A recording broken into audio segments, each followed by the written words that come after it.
नमस्कार साथियों, एक बार फिर से आप सभी का बहुत बहुत स्वागत है। एक बहुत इंपॉर्टेंट अपडेट लेके आया हूँ, एक बहुत बड़ी खुशखबरी आप सबके लिए। ये खुशखबरी क्या है? दरअसल आपकी खुशखबरी का जो काउंटडाउन है वो शुरू हो चुका है। 2 मिनट आप वेट कर लीजिए, उसके बाद आपको पता चल जाएगा हम किस बारे में बात करने जा रहे हैं। आप सबके लिए मैंने एक स्पेशल सीरीज स्टार्ट करी है। वो इस सीरीज जो है डेडिकेटेड है आपकी मेडिकल परीक्षा को ध्यान में रखते हुए।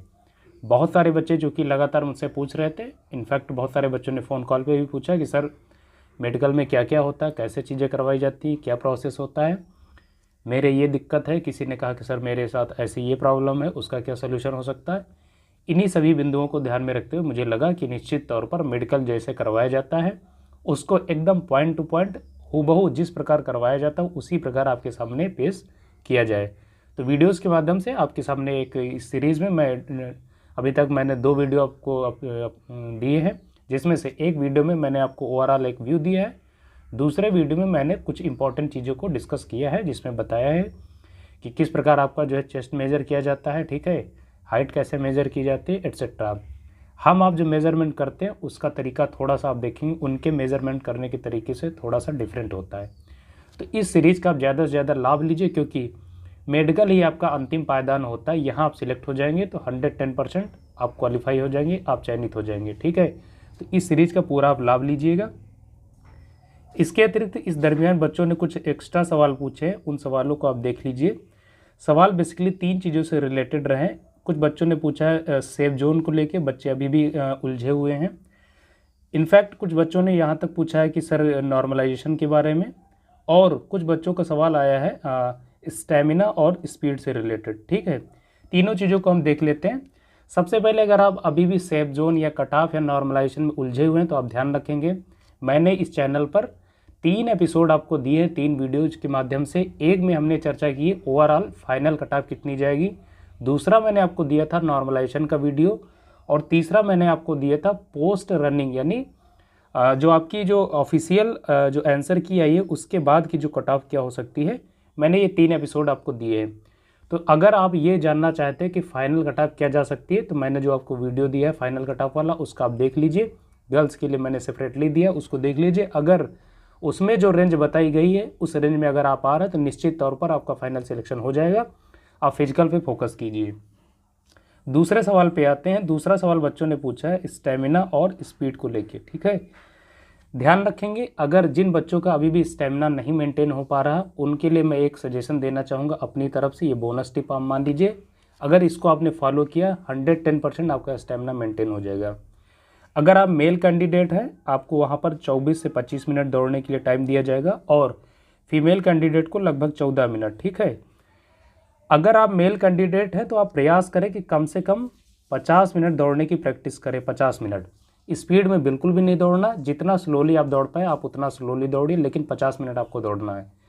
अगर आप गर्ल्स कैंडिडेट हैं तो कम से कम आप 25 मिनट दौड़ने की प्रैक्टिस कीजिए। 25 मिनट, अगर आप 25 मिनट दौड़ने की स्थिति में आ जा रहे हैं, ठीक है, इतना आप दौड़ पा रहे हैं, निश्चित तौर पर आप देखेंगे जब 14 मिनट आपको रनिंग करने को कहा जाएगा तो आप पूरी ताकत के साथ रनिंग कर पाएंगे, और उसमें आप देखेंगे आपकी जो स्पीड होती है वो ऑटोमेटिकली मेंटेन हो जाती है, ठीक है। प्लस इसके बाद भी अगर स्पीड आपकी नहीं मेंटेन हो पा रही है तो उसके लिए आपको क्या करना चाहिए, आप ध्यान रखेंगे। अगर ये करने के बाद भी आपकी स्पीड मेंटेन नहीं हो पा रही तो आपके लिए एक बोनस टिप क्या है। बोनस टिप ये है कि आप दिन में एक टाइम आप रनिंग करें, एक टाइम आप क्या करें, आप जो है स्प्रिंट लगाएं। स्प्रिंट कम से कम आप 3 स्प्रिंट मारें, कंटिन्यूस 3 स्प्रिंट मारें। एक 100 मीटर की, दूसरी मारे 200 मीटर की, और तीसरी मारे अगर हो सके तो 400 मीटर की। ये 3 स्प्रिंट आप जरूर मारिए। अगर इन स्प्रिंट को आप लगाएंगे कंटिन्यूटी के साथ, 110% मैं बता रहा हूँ, जो एथलीट होते हैं उनका आप चाहे इंटरव्यू देख लीजिए, स्पीड को बूस्ट करने के लिए, स्पीड को मेंटेन करने के लिए जो एथलीट होते हैं, जो धावक होते हैं, स्प्रिंट का सहारा लेते हैं, ठीक है। जो बच्चे आप देखेंगे लॉन्ग रेस के जो रनर होते हैं, ठीक है, जो मैराथन करते हैं, उनको भी स्पीड मेंटेन करने के लिए यही जो टेक्निक बताई जाती है स्प्रिंट मारना। तो आप इसको फॉलो कीजिए निश्चित तौर पर, और हेल्दी डाइट लीजिए। अगर आप हेल्दी डाइट फॉलो नहीं करेंगे उस तब भी आप देखेंगे आपकी स्पीड मेंटेन नहीं होती है। जंक फूड को अवॉइड कीजिए, जितनी भी जंक फूड है प्लस टी, इन सारी चीज़ों को अवॉइड कीजिए तब तक जब तक आपका रनिंग नहीं करवा लिया जाता है, ठीक है। अब हम आते हैं आज के जो फाइनल जो केंद्र बिंदु है, जिसके बारे में मैंने आपको स्टार्टिंग में बताया कि आपकी ये जो खुशी का काउंटडाउन है वो स्टार्ट हो गया। वो क्या है? दरअसल बच्चे लगातार पूछ रहे हैं रिजल्ट के बारे में। मैंने पिछले कई दिनों से रिजल्ट को लेकर कोई अपडेट नहीं दिया है, और बहुत सारे और भी जो यूट्यूबर हैं जो इस चीज़ को लेकर लगातार वीडियो बना रहे थे, उन्होंने वीडियो बनाने बंद कर दिए। तो बच्चे इस दुविधा में आ गए कि क्या मेरा रिजल्ट अक्टूबर में नहीं जारी होगा।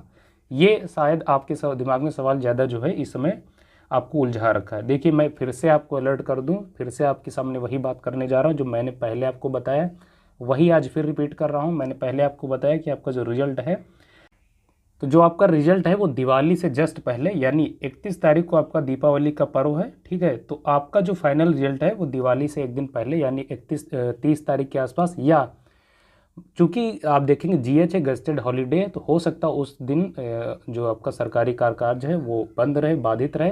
तो 3 तारीख तक आपका गजटेड हॉलीडे है। तो 3 तारीख के बाद 4 तारीख, यानी बिफोर दीपावली या पोस्ट दीपावली के त्यौहार के बाद आपका रिजल्ट 110% जारी कर दिया जाएगा।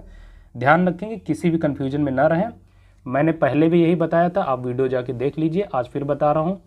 या तो दिवाली से पहले या post Diwali in the sense कि नवंबर के फर्स्ट वीक में आपका 110% रिजल्ट जारी कर दिया जाएगा। तो रिजल्ट को लेकर आप किसी भी दुविधा में ना रहें, अपनी तैयारी पे आप लगातार काम करते रहें। रिजल्ट तो आना ही आना है, एक न एक दिन आएगा, लेकिन अगर आप अपनी तैयारी को पोस्टपोन कर रहे हैं तो वो आपके लिए हार्मफुल हो जाएगा, ठीक है। इसी वजह से मैं आप सबसे एक बार फिर से रिक्वेस्ट कर रहा हूँ, अपनी तैयारी को पोस्टपोन मत करिए।